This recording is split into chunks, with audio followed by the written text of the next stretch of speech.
बेरोजगारी।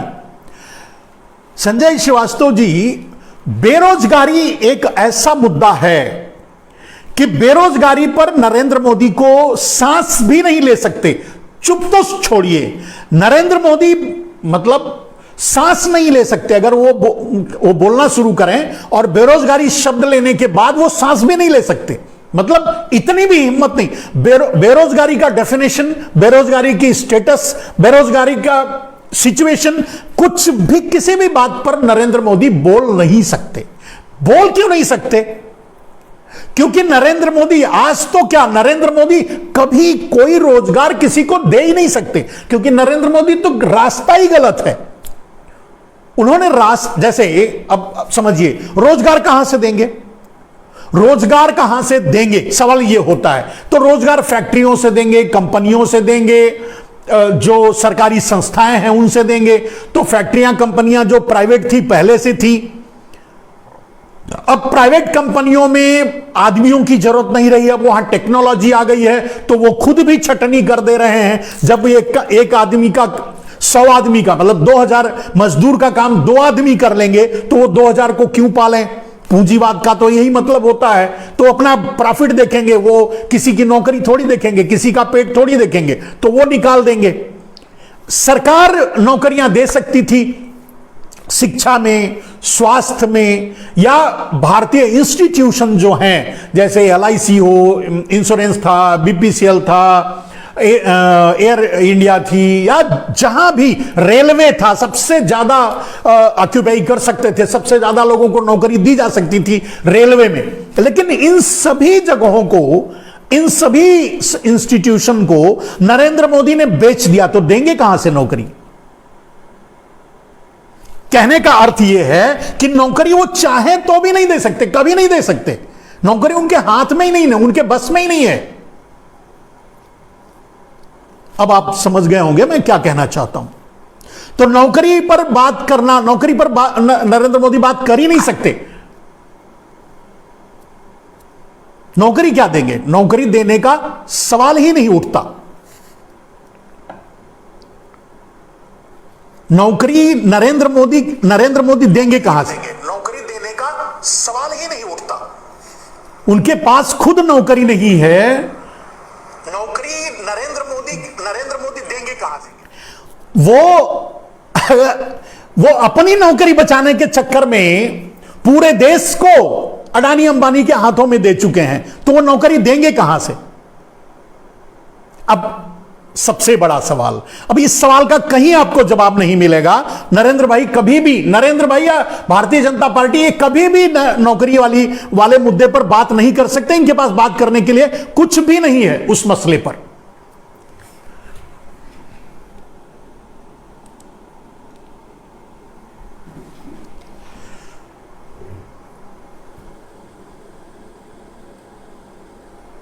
तो दोस्तों, रही बात नौकरी की, अब आगे थोड़ा और ओम शाही लिखते हैं, भाजपाइयों को केवल और केवल देश से नफरत फैलाने और जहर घोलने के लिए, देश में हिंदुओं को गुमराह करने के लिए और देश बेचने वाले गधारों को रोजगार, शिक्षा, कामकाज, कारोबारी, सरकारी नौकरी, बच्चों की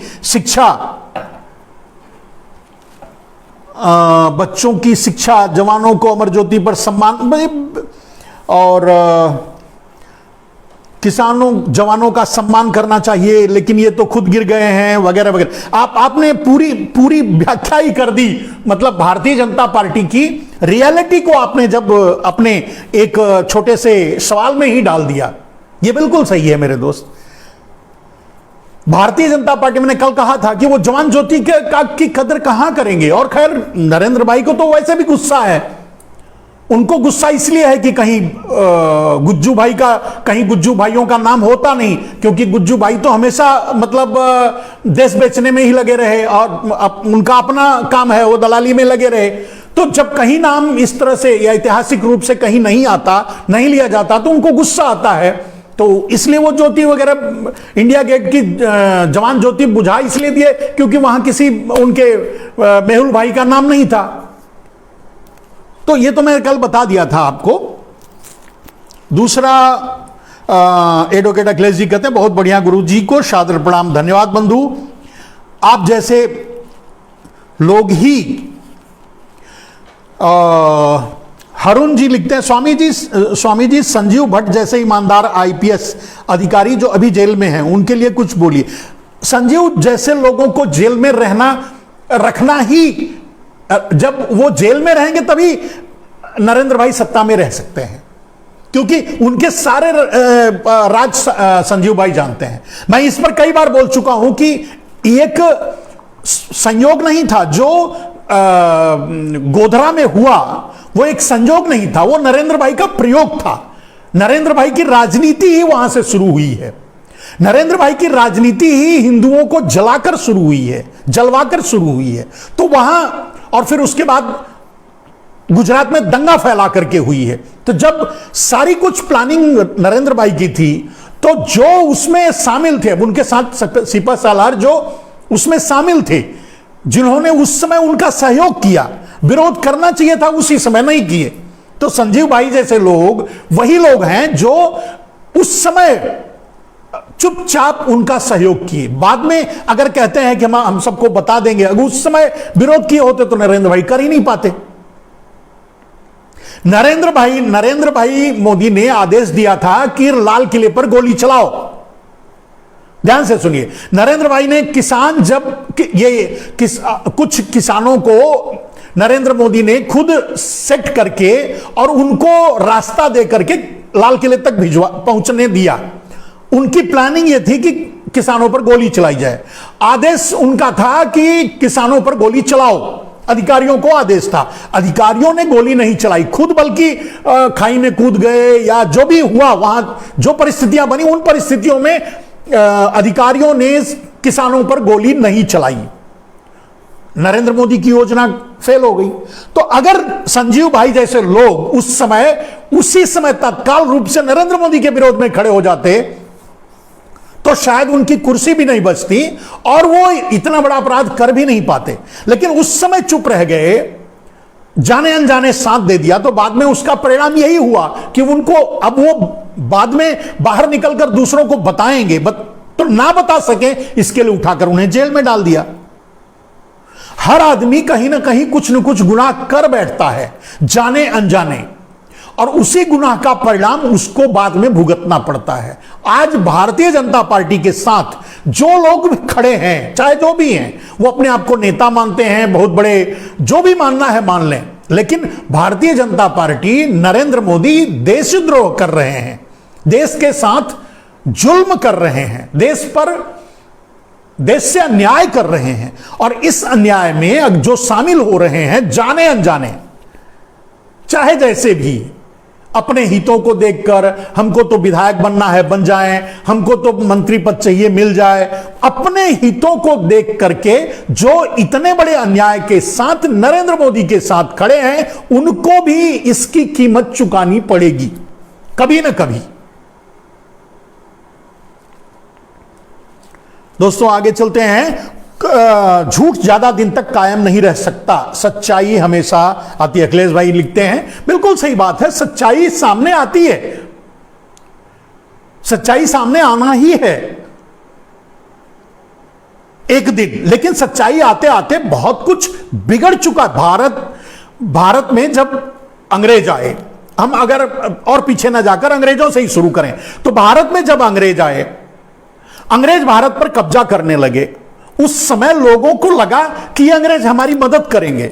कुछ भारत के ही दलाल उनके साथ मिल गए, जिनमें गुजराती ही प्रमुख थे, तो उन्होंने मिल करके पूरे देश को समझाने की कोशिश करने लगे, यहां तक कि अपनी जमीनें दे करके वहां ईस्ट इंडिया कंपनी की स्थापना करवा दी और पूरे देश को यह समझाने लगे कि भाई देखिए, अंग्रेज हमको हमारा फायदा करेंगे।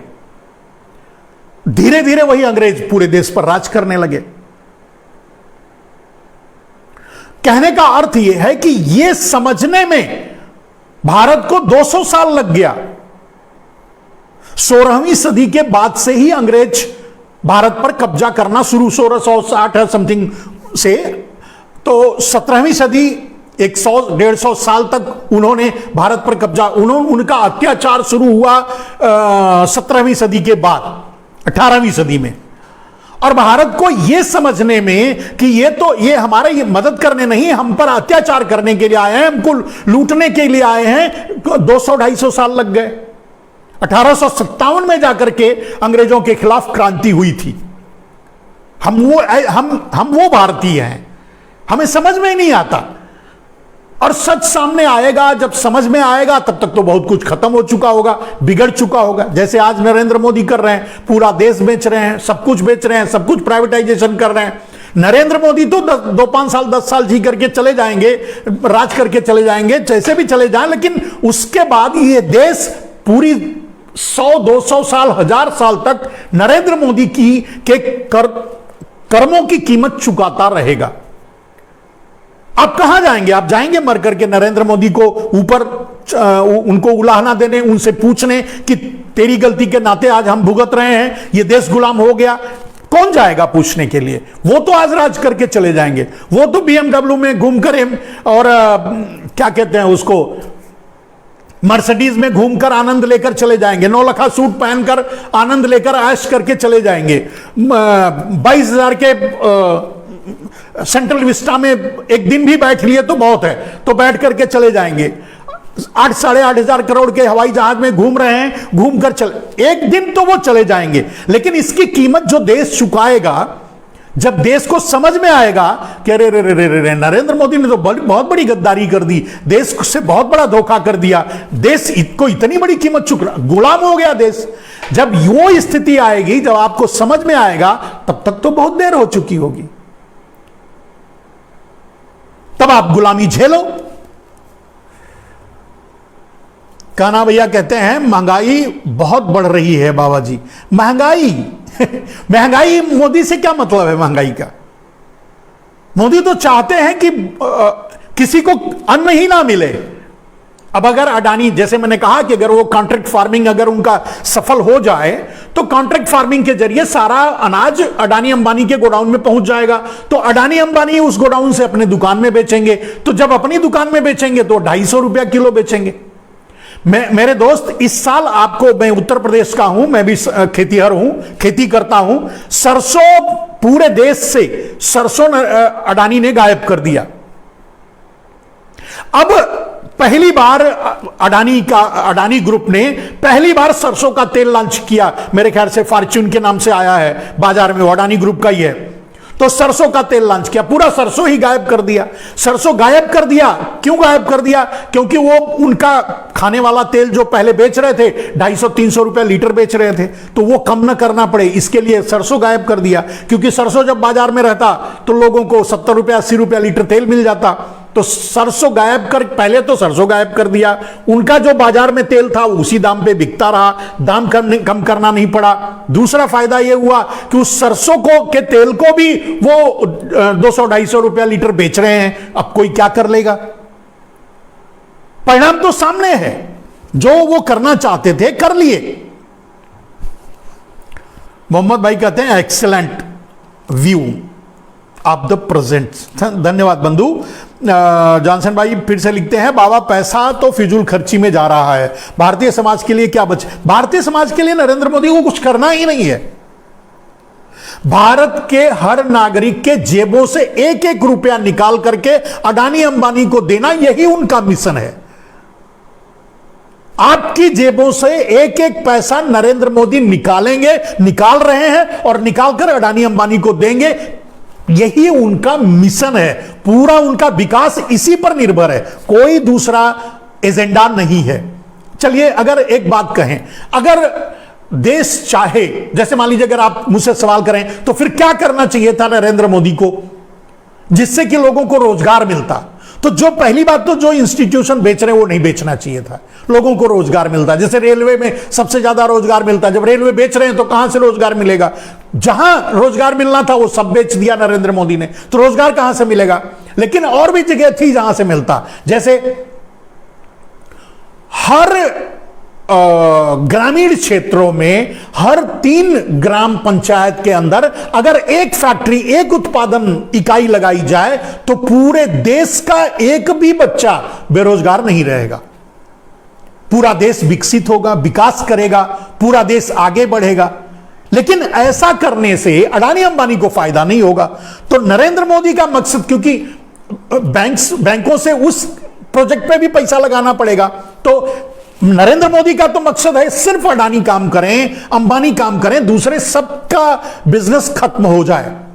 आज आपने देखा कि रिटेल सेक्टर में भी अडानी अंबानी आ गए हैं। आपने सुना होगा रिलायंस के नाम से उन्होंने दुकान खोल ली, हर गली मोहल्ले में दुकान खुल रही है। अब उस दुकान में मैंने कहा कि कॉन्ट्रैक्ट फार्मिंग के जरिए आपका अनाज उनके जेब में चला जाए, उनके गोडाउन में चला जाएगा, उनके गोडाउन से जो हर क्षेत्र में वो दुकान खोल रहे हैं उस दुकान में रखा जाएगा, वहां बेचा जाएगा, वहां 200 रुपया किलो बेचा जाएगा। जैसे आज सरसों का तेल या आज खाने वाला तेल या दाल या जो भी, तो जिस रेट में बेचा जा रहा है आगे उसको अडानी अगर 250 रुपया किलो 500 रुपया किलो चावल बेचेंगे तो किसके बाप में दम है जो रोक लेगा? इस बात का क्लैरिफिकेशन नरेंद्र भाई के पास नहीं है। वो चाहते हैं कि ऐसा ही हो, वो चाहते हैं कि लोग खाने बगैर मर जाएं, वो मरने वाले हैं। एक भाई लिखते हैं, हारून जी, गुजरात के एक आला अधिकारी रहे संजीव भट्ट, उनका परिवार न्याय चाहता है, कुछ तहकीकात कर उन पर रोशनी डालने पर शायद कुछ हो, आप प्लीज उन पर कुछ करें। हारून भाई, मैंने कहा कि कहते हैं ना कि मतलब समय एक रामधारी सिंह दिनकर की कविता है, उस कविता अभी याद नहीं आ रही है। उसका अर्थ यह है कि आप अभी अगर मौन हैं, अगर आप अन्याय को होते देखकर भी मौन हैं, तो कभी ना कभी आपके अपराध सामने आएंगे और उसकी कीमत आपको चुकानी पड़ेगी। समय पे विरोध करना चाहिए, समय पे विरोध होना चाहिए। संजीव भाई के साथ अन्याय हो रहा है, यह मैं भी जानता हूं, इसको कई बार मैं अपनी पोस्टों पे लिखा हूं, देखा हूं, लेकिन कहने का अर्थ यह है कि उनको किस जुर्म की कीमत आज चुकानी पड़ रही है? मात्र मौन रहने की। आज जो भारतीय जनता पार्टी में जो एक नपुंसक बनकर के नरेंद्र मोदी के मात्र पीछे खड़े हैं अपने हितों के लिए, उनको भी आज नहीं तो कल कीमत चुकानी पड़ेगी। आज भले ही वो ऐश करके चले जाएं, उनके बाल बच्चे उसकी कीमत चुकाएंगे। जब देश गुलाम हो जाएगा तो उनके बाल बच्चे भी, भाई कहते हैं ना कि लगेगी आग तो सबके घर आएंगे जद में, ऐसे ही कुछ है। तो हमारा ही अकेले मकान थोड़ी है, तो सबका जलेगा। तो वो बच नहीं पाएंगे जो आज नरेंद्र मोदी के जुर्म के साथ खड़े हैं। हिंदू खतरे में है, आप महंगाई को रो रहे हैं, बिल्कुल सही बात। हिंदू खतरे में है, अरे यार पहले जान ही खतरे में है वो देख लो, जिंदा ही नहीं बचोगे, पहले जिंदा रह लो उसके बाद हिंदू रह। भाई जियोगे तभी तो, जिंदा रहोगे तभी तो हिंदू रहोगे या मुसलमान रहोगे, जो भी रहोगे, जिंदा रहोगे तभी तो रहोगे। जब जिंदा ही नहीं रहोगे, नरेंद्र मोदी को तो ऐसे ही मार देंगे, तो जिंदा ही नहीं रहोगे तो हिंदू मुसलमान क्या रहोगे? सर गुजरात में हरेन पांड्या के बारे में भी बिल्कुल सही बात। ऐसे बहुत से लोग थे जो मूक दर्शक बने रहे, जो उस जुर्म को होते देखा, उस जुर्म को होते हुए बर्दाश्त किया, उस जुर्म को होते समय चुप रहे। जैसे आज पूरा देश चुप है, बहुत से लोग चुप हैं। अखिलेश जी, नरेंद्र मोदी देश के लिए बहुत हानिकारक है, बिल्कुल सही।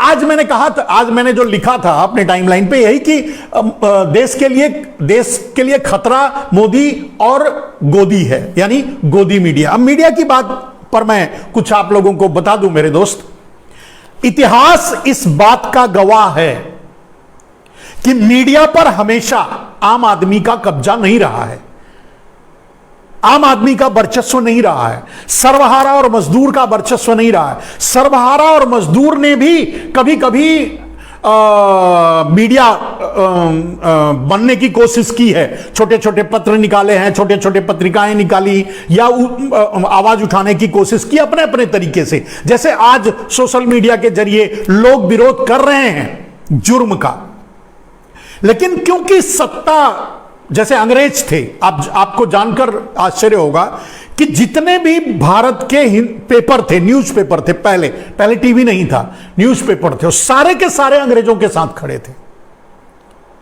बहुत कम ऐसे न्यूज़पेपर थे, यानी पत्र थे, समाचार पत्र थे, जो अंग्रेजों के खिलाफ खुलकर लिखते थे, बहुत कम थे, एक आध कोई। आप समझ गए होंगे कि आज जो गोदी मीडिया है वो अंग्रेजों के जमाने का वही समाचार पेपर है जो अंग्रेजों की बड़ाई करता था, उनकी प्रतिष्ठा में चार चांद लगाता था, उनके बारे में ही लिखता था, उनको ही सही साबित करता था। वही लोग हैं जो आज मीडिया में हैं। असल में क्या है कि जो पूंजीपति थे तब भी वही मीडिया चलाते थे जो अंग्रेजों के साथ खड़े थे, और आज भी पूंजीपति ही मीडिया चलाते हैं, टीवी चैनल चलाते हैं, अडानी अंबानी चलाते हैं। आपको मालूम है ज्यादातर चैनल अडानी अंबानी का है। तो अडानी अंबानी जब चैनल चलाते हैं तो वो अपने स्वार्थ को, अपने हितों को, या अपने जिसको वो पाला पोसा है, जिसको मोहरा बनाया है, उसके बारे में ही लिखेंगे, बताएंगे। आज सारे टीवी चैनल्स मात्र हिंदू मुसलमान के मुद्दे को पर डिबेट करते हैं, इसीलिए हम गोदी मीडिया उसको कहते हैं। तो क्यों करते हैं? क्योंकि वो मजबूर है, क्योंकि अडानी अंबानी के हैं, जो उनको उनके बाप आदेश देते हैं, वहां से वो ये बोलते हैं। ये आज कोई नई बात नहीं है, आज गोदी मीडिया नहीं पैदा हुआ है। मीडिया हमेशा से ही सत्ता का गुलाम रहा है।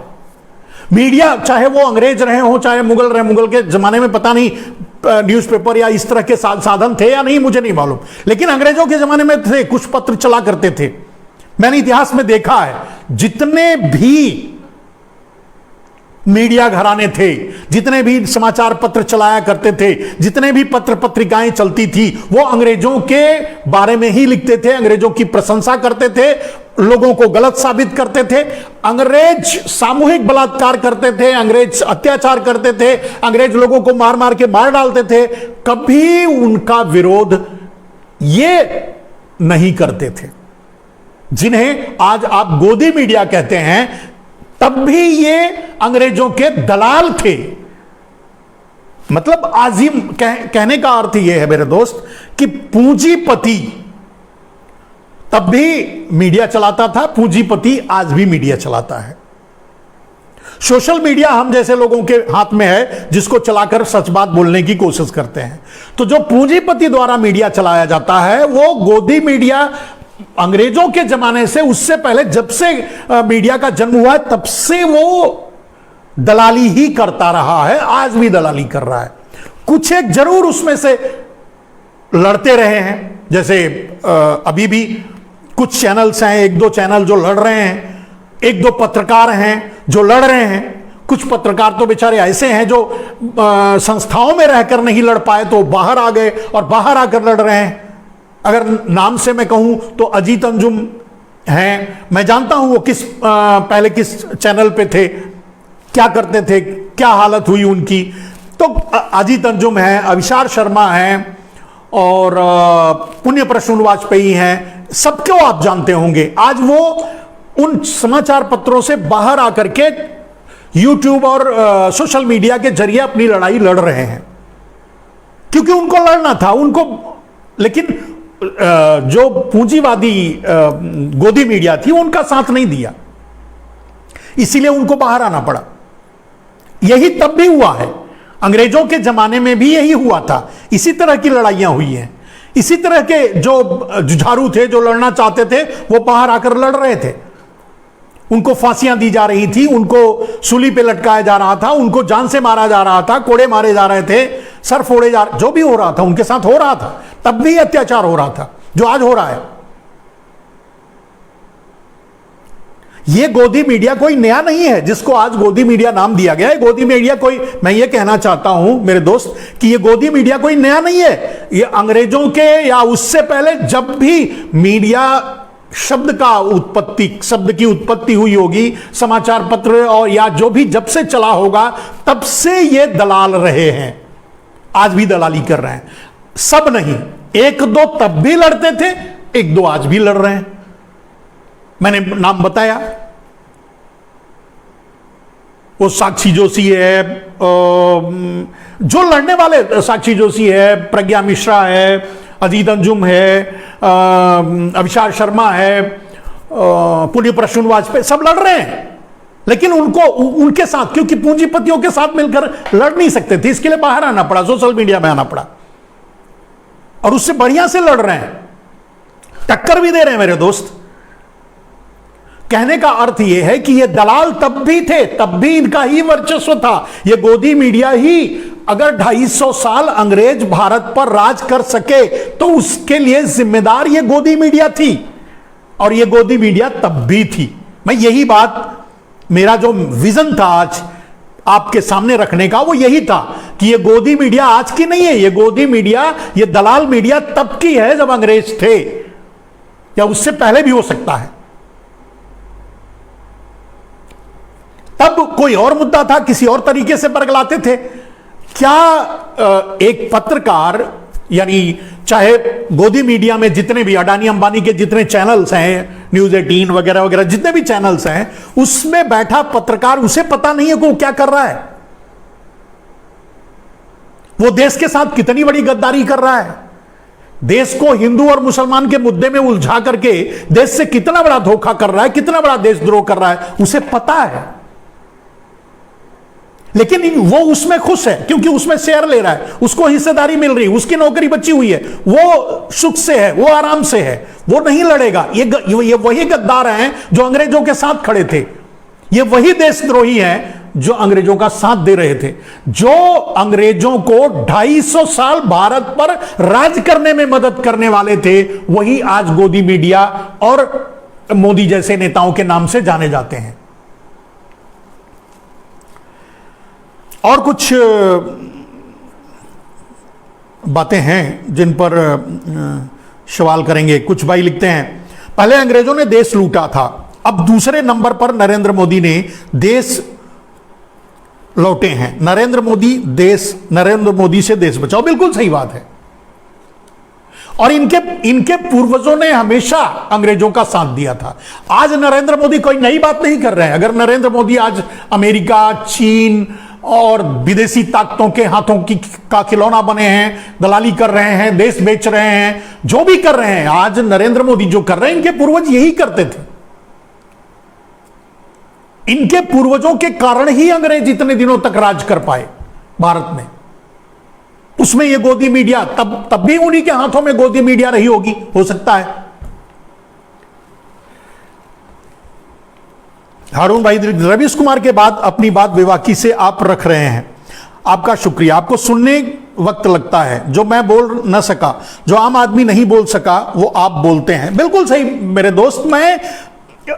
मैं नरेंद्र मोदी को जड़ से क्यों जानता हूं, नरेंद्र मोदी को क्यों जानता हूं, उनके बारे में क्यों बोल पाता हूं, उसका कारण यह है कि उनको बड़े करीब से मैंने देखा है, बड़े करीब से सुना है, बड़े करीब से महसूस किया है रामदेव के साथ रह करके। और रामदेव के साथ भारत स्वाभिमान की जो संस्था थी, उसमें रहते हुए हमारे बीच झगड़े का विषय ही यही होता था। पहले तो जब मीटिंग शुरू होती थी तो कुछ लोग खड़े होकर के बोलना शुरू करते थे कि नरेंद्र मोदी तो गुजरात बेच दिया, नरेंद्र मोदी तो गुजरात में यह धोखा किया, नरेंद्र मोदी तो गुजरात को ऐसे लूट लिया, नरेंद्र मोदी तो गुजरात को ऐसे बेच दिया, नरेंद्र मोदी तो प्राइवेटाइजेशन कर रहे हैं। क्योंकि भारत स्वाभिमान राजीव भाई ने बनाया था, वो स्वदेशी के माध्यम से, वो विदेशी और कोका कोला, पेप्सी, इन विदेशियों की एक लिस्ट। कहने का अर्थ यह है कि हम स्वदेशी वाले थे, स्वदेशी के पक्षधर थे, और नरेंद्र मोदी विदेशी के। तो ये बहुत बड़ा विषय बन जाता था। लोग बहुत दूर तक उसमें डिबेट करते थे। ज्यादातर समय इसी डिबेट में, नरेंद्र मोदी के विरोध में बोलने वाले उस मीटिंग में, हमेशा हर मीटिंग में यही होता था कि नरेंद्र मोदी तो खुद चोर है, नरेंद्र मोदी तो खुद बिकाऊ है, नरेंद्र मोदी तो देश खुद बेच रहा है, नरेंद्र मोदी तो गुजरात खुद बेच रहा है, नरेंद्र मोदी तो प्राइवेटाइजेशन कर रहा है, नरेंद्र मोदी क्या करेगा।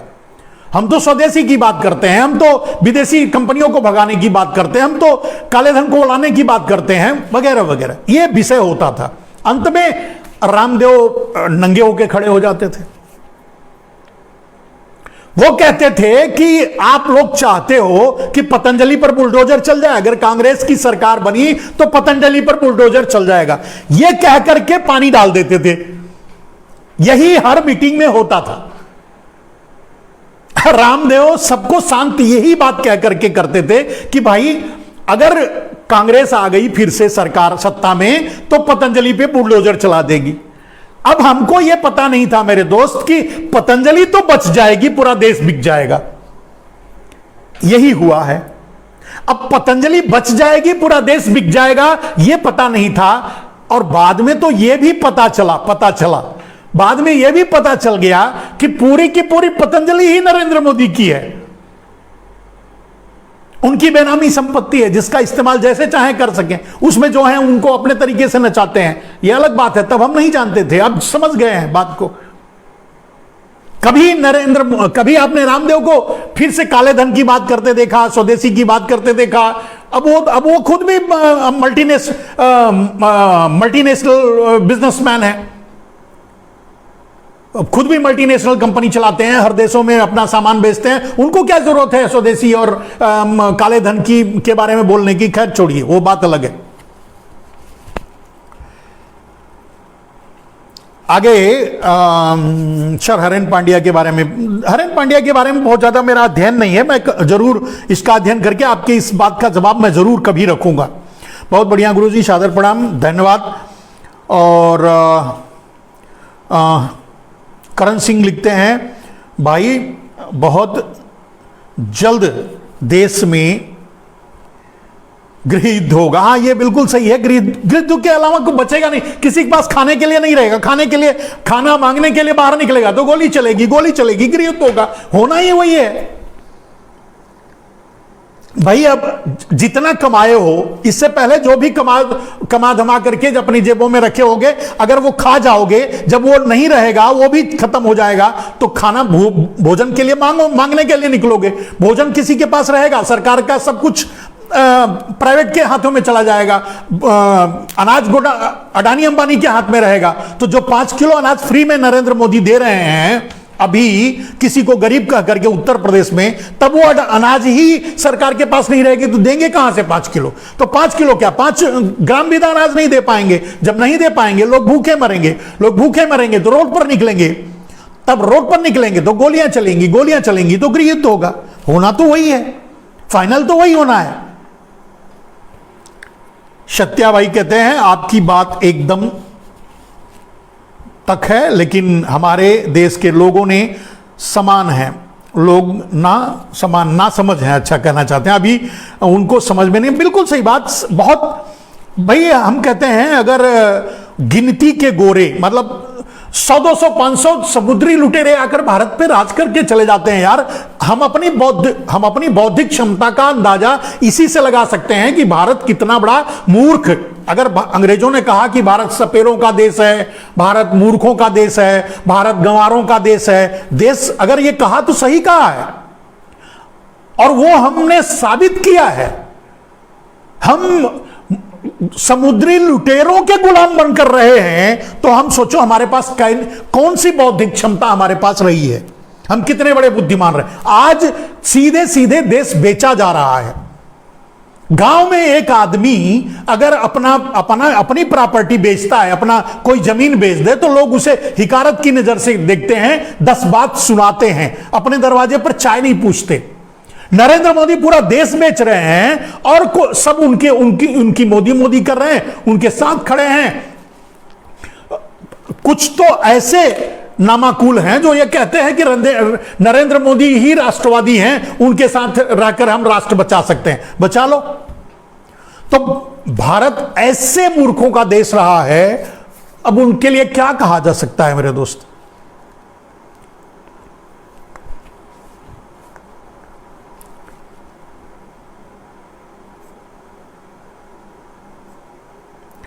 बाबा जी, अडानी के पोर्ट पर पकड़ी गई ड्रग के बारे में देश की जनता को भी बताएं। यहां कहां तक यह जांच पहुंची? उसकी जांच ही नहीं होगी। अडानी के पोर्ट पे ड्रग पकड़ी गई। नरेंद्र मोदी अडानी के पार्टनर हैं। अडानी की प्रॉपर्टी जो है उसका अधिक से अधिक भाग मोदी की ऑफिशियल अनऑफिशियल प्रॉपर्टी यानी बेनामी संपत्ति है, उस पर कार्रवाई कैसे होगी? जिस चीज में प्रधानमंत्री सीधे शामिल हो उस पर भी आप कार्रवाई की उम्मीद करते हैं?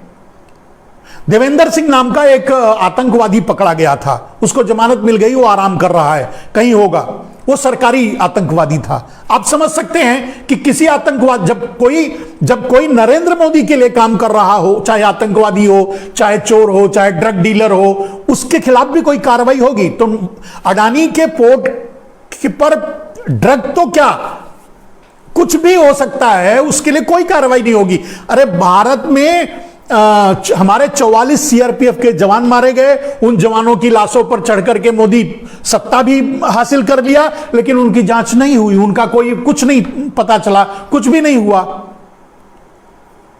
तो अडानी के पोर्ट पे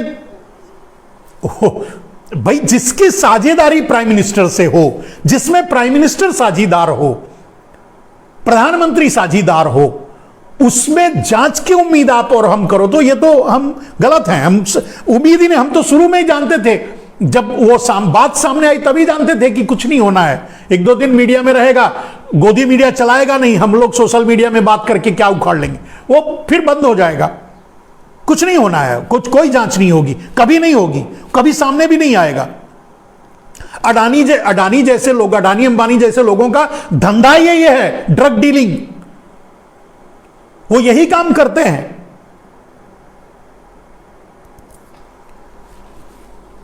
सत्या भाई आपको बारंबार नमस्कार, और जो आप सच्चाई सभी देशवासियों की बोल रहे हैं, लेकिन देश के युवाओं को आपकी बातों पर ध्यान देना चाहिए, आपकी बातों को समझना चाहिए कि मोदी और योगी देश बेच रहे हैं। देश बेच नहीं रहे मेरे दोस्त, देश बेच दिया। Already is a deal is over, Bharat बिक चुका है, deal is over. Narendra Modi उस डील को इंप्लीमेंट कर रहे हैं, यानी जो भारत बेच दिया है तो उस अब बेची हुई संपत्ति को जिसको बेचा है उसको पहुंचना चाहिए। यानी नरेंद्र मोदी ने भारत को, अडानी अंबानी को बेचकर ही प्रधानमंत्री की कुर्सी हासिल की। तो अब प्रधानमंत्री नरेंद्र मोदी अपनी प्रधानमंत्री की कुर्सी संभालेंगे और देश को अडानी अंबानी संभालेंगे। ये डील है, मतलब जो देश बेच नहीं रहे, देश बेच दिया, उसको इंप्लीमेंट कर रहे हैं। अभी तो उसको इंप्लीमेंट किया जा रहा है। तो दोस्तों, अरे बाप रे दोस्तों, मैं बहुत देर से मैं समझता हूं कि आज मैं कुछ ओवर ही हो गया। बहुत ज्यादा देर से आप लोगों से जुड़ा हुआ हूं, मैंने बहुत देर तक आप लोगों को होल्ड करके रखा। आप से क्षमा भी चाहता हूं, क्योंकि मेरा ध्यान ही नहीं गया कि समय जो है 11:25 हो चुका है। वैसे 11:05, 11:10, 10-5 मिनट इधर उधर करके मैं बंद कर देता हूं। खैर, आप लोगों ने साथ दिया, आप लोग सवाल करते रहे, हम जवाब देते रहे, आप लोग साथ जुड़े रहे, आपका बहुत बहुत धन्यवाद मेरे दोस्तों। आज के लिए बस इतना ही, फिर कल मुलाकात होगी इसी समय 10 बजे रात अपने विचारों के साथ। जब भी मैं पोस्टर डालूं, आप अपने ज्यादातर सवाल उस पोस्टर पर डाल दो, जिससे उनका जवाब मैं तैयार करके रख सकूं। जैसे कुछ भाइयों ने इनके बारे में, हरेन पांड्या के बारे में और एक संजीव भाई के बारे में बात की, तो उसका मतलब डिटेल्स मुझे चाहिए, मैं निकालूंगा, देखूंगा, तभी तो कर पाऊंगा। तो इस तरह से अपने सवाल हमारे पोस्टर पे ही डाल दिया करो, जिससे कि हम उसके लिए तैयार होकर आपको जवाब दे सकें। आज के लिए बस इतना ही। जय हिंद, वंदे मातरम।